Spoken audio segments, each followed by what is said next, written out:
You have to change your last name to your husband's if you're an immigrant filing for VAWA. That actually is not required at all. Not required at all.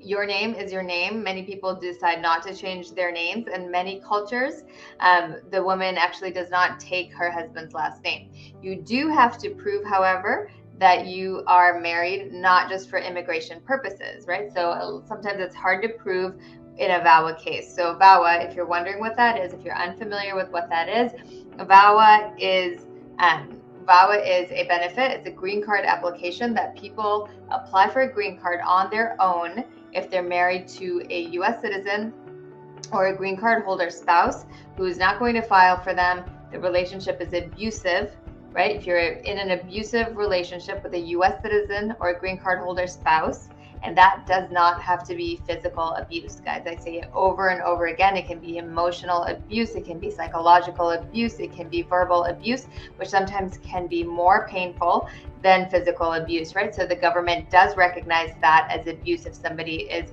controlling you, if somebody is restricting the use of your finances or their finances, if somebody is monitoring your Facebook and your email, or otherwise, calling you names, putting you down, hurting your feelings, locking you out of the house. I mean, there's many, many different forms that abuse can take. And we talk to so many people on a daily basis who are in this situation. Okay.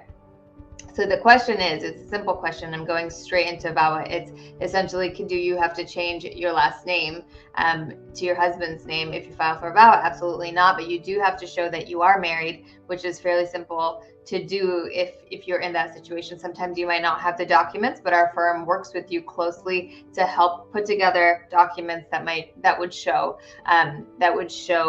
that you were married, not just for immigration purposes, right? So sometimes people in this kind of situation might not have joint bank accounts. They might not have their name on a lease, especially with a controlling spouse that doesn't let them access to things like that, to the lease, to bank accounts, to the car. But what we end up doing in that situation is getting letters from friends and family that have been to your house, maybe showing documents with the same address, maybe not both your names and the same address, but showing maybe your driver's license if you have one, or your ID and that address, and then your spouse's ID and that address. Sometimes people have children and with just birth certificates of those children can show that this is a real marriage, not just for immigration purposes. So we will work with you to figure out what types of evidence you might have that would help you in your VAWA case. Okay, so the answer again, you don't have to change your last name to file for a VAWA application, but what you could do is you put together evidence to show that you are married, not just for immigration purposes, right? It's a bona fide marriage. That's the legal term. It's a bona fide marriage, not just for immigration purposes. Okay.